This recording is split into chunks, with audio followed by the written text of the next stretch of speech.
خیلی خوبش تماشا کنید.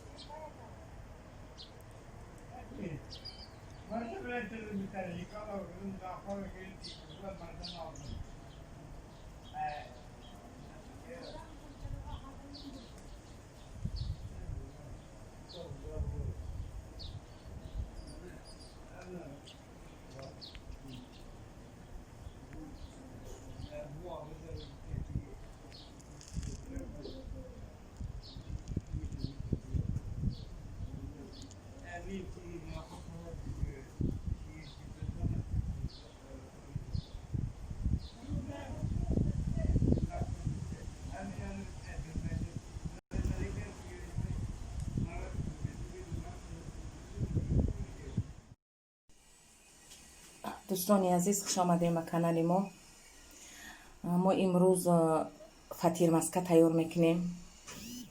برای ما در کار می شود آرد. من آرد رو گرفتم تیار کردم.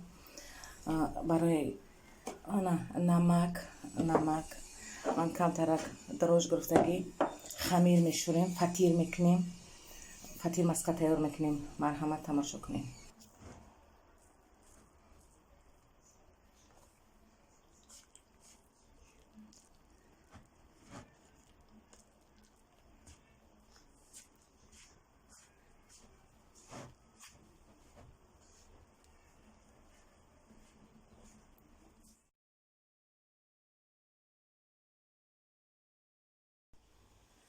دوستانی عزیز، انا فطیر ما آماده شد. ما مسکه را دوختیم. اینا سر میکنیم. فطیر مسکه کنی را ما مسکه را گرم کردیم. اینا فطیر گرم ده تیار میکنیم.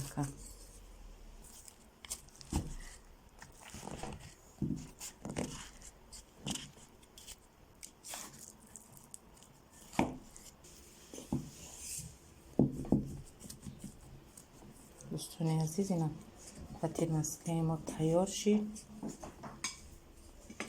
مرحمت نوش جان کنیم. ما بالاش خربزه میدازیم.